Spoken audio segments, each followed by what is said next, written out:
Hi everyone, welcome back to Tola Talks. That is me. Today it is Wednesday, which means it is time for Killer Wednesday, and boy is this a very, very interesting case, but kind of devastating for both the victim and the perpetrator.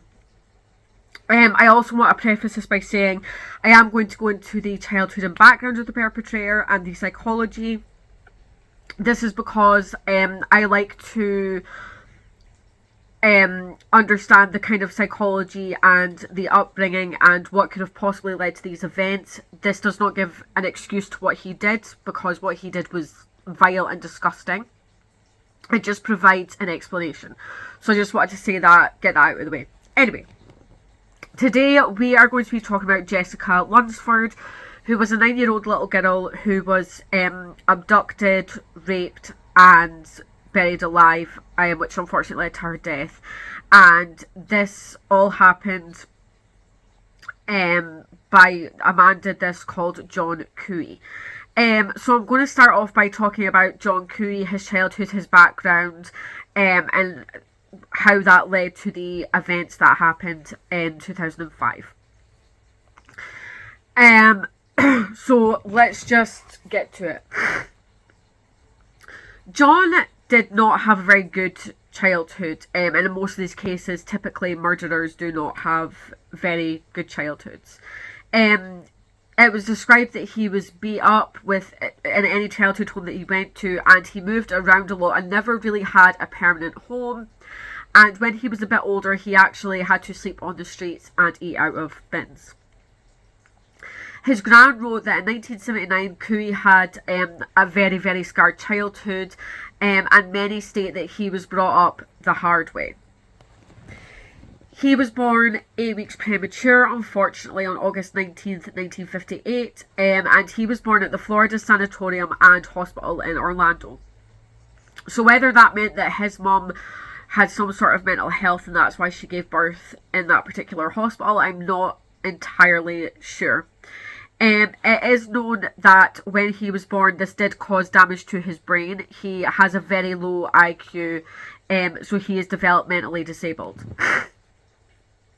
Couey's mum was described as very frail, and Couey was her second child at just 16 years old. Betty Harris was her name, and she was 14 or 15 when she married John William Couey, who was 21 at the time. The family didn't stay together long due to alleged abuse, and so Harris left when her son was just a year old. She moved to her parents' home in a rural farming community. However, this didn't last long. His mum soon remarried to a man who worked night shift at a truck stop, and the children originally moved with their mother. However, 2 months later, the grandparents then took these children in. Couey then began attending school, and his mind was described by his teachers as slow, and he was put in a special education class. He was very shy, but his appearance, he had very small ears, but they really stuck out, and this made him an easy target for bullying.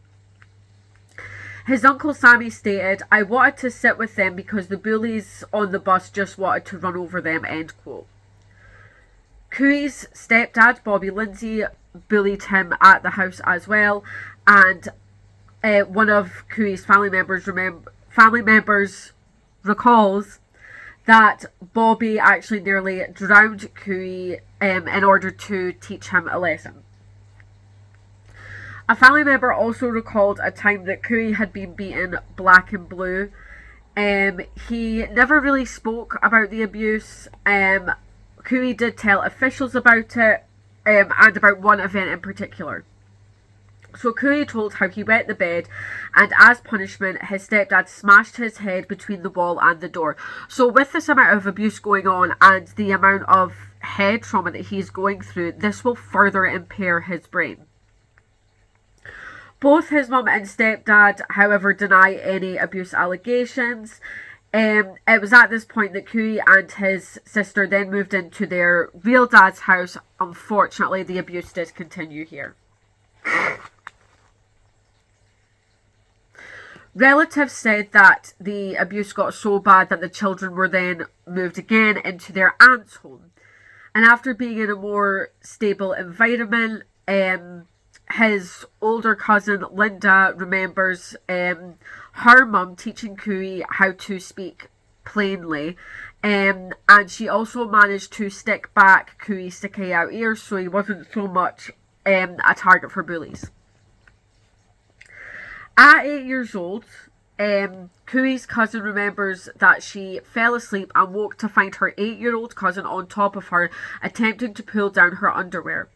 She immediately got him off and ran to tell her mum, who then kind of made Couey move out. For years, unfortunately, Couey did move around lots of family, and they actually always covered for this behaviour that obviously started at a very young age.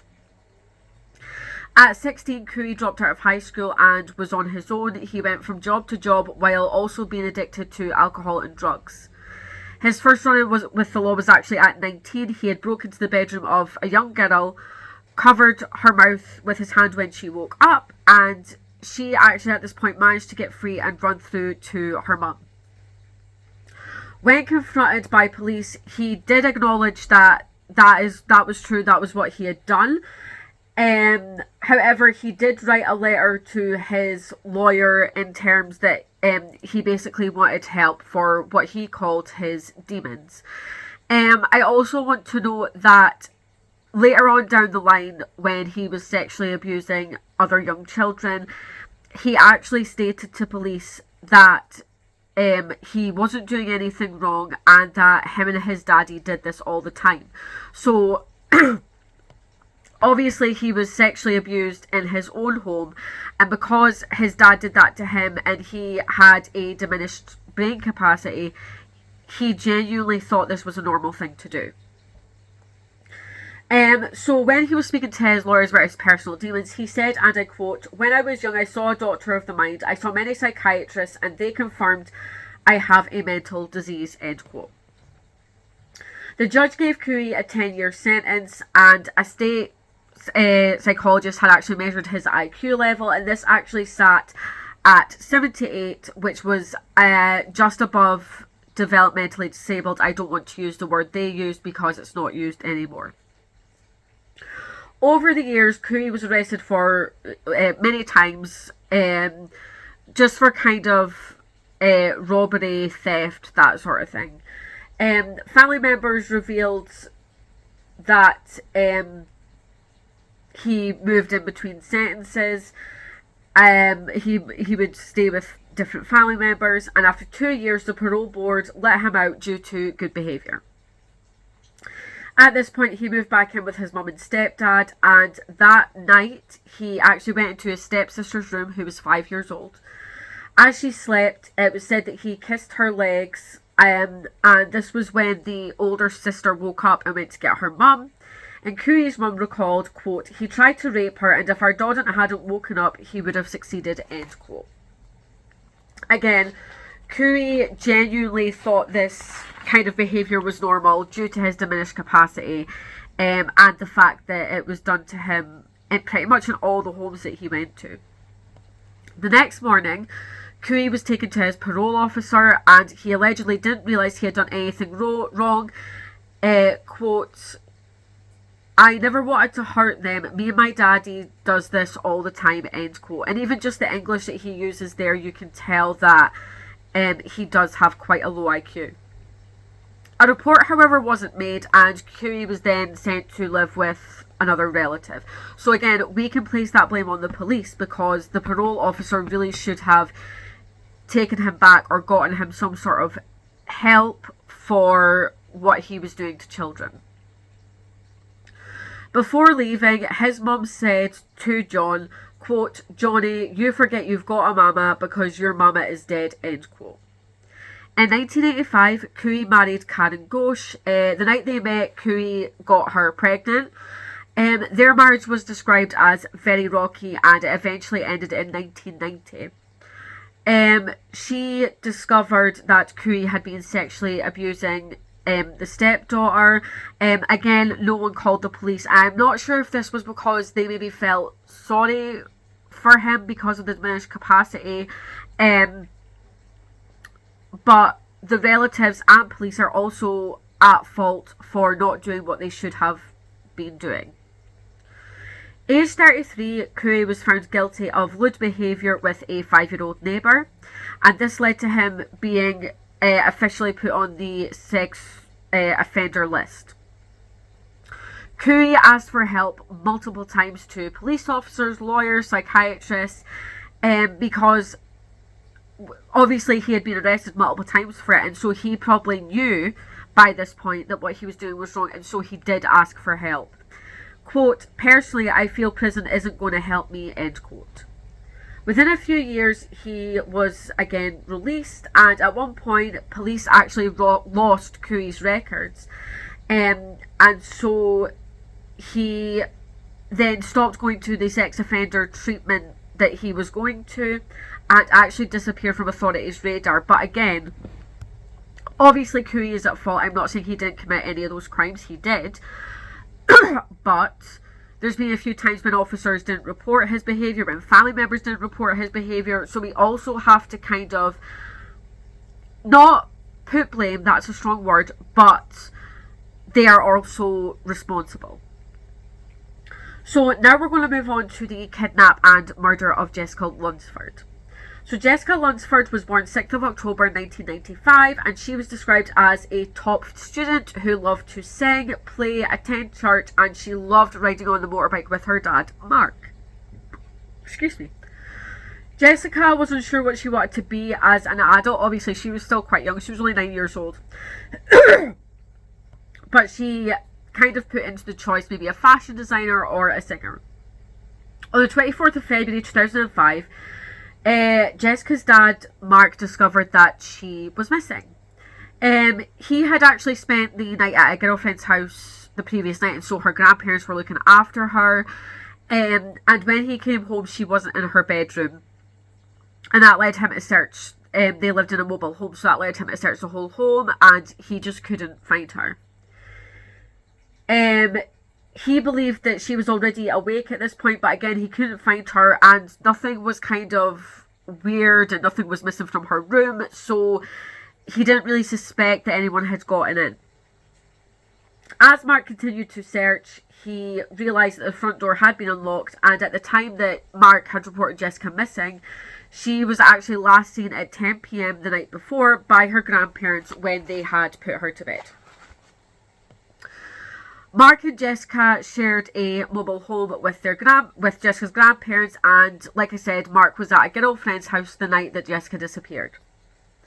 He came home at 6 a.m. for work, and then that was when he realised that Jessica was missing. Mark's ex-wife, Jessica's mum Angie, had split when Jessica was just 1 year old, and Angie had actually moved to Ohio, remarried, had another child, and she kind of saw her daughter sporadically throughout the years.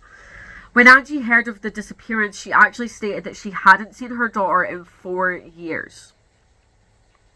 A nationwide missing child alert was issued. It described Jessica as 4'11" with brown hair and brown eyes.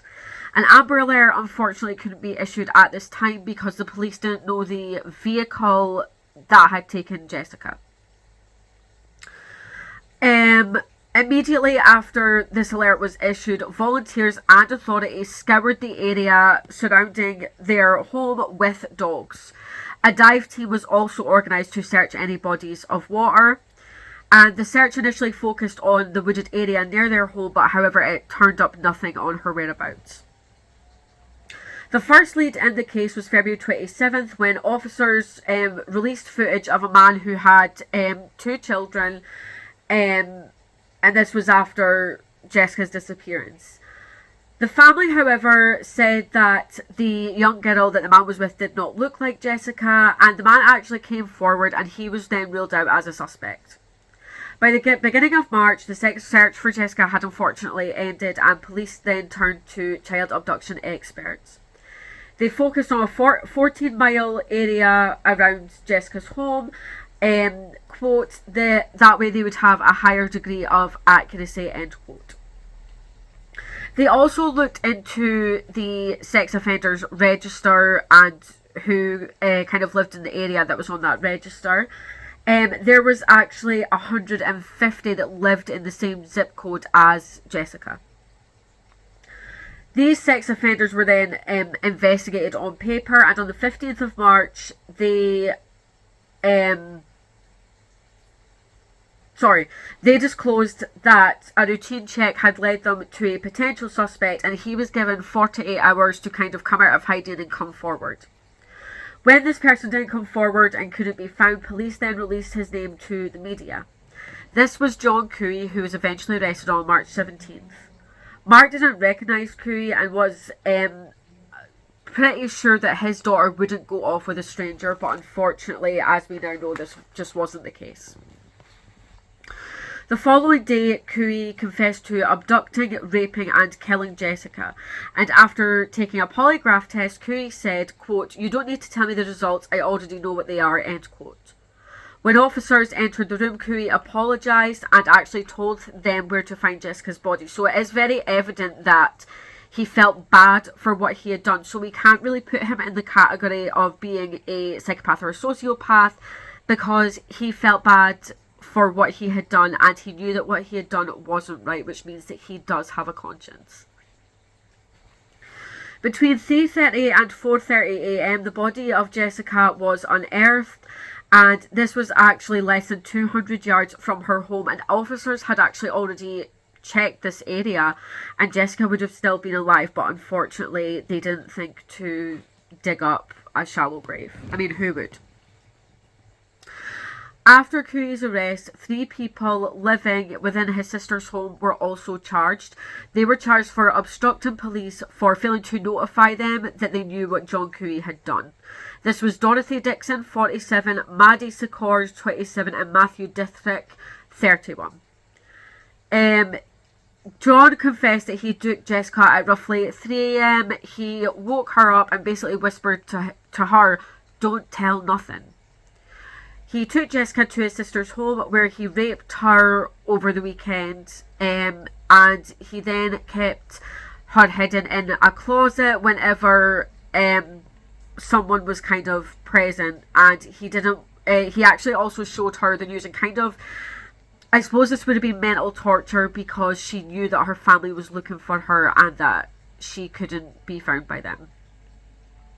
He then told her to get in a bin bag and he would take her home, and obviously being 9 years old, she believed this. She wanted to go home, and when you're in that situation, especially as a child, you're going to do what you're told because it's an adult.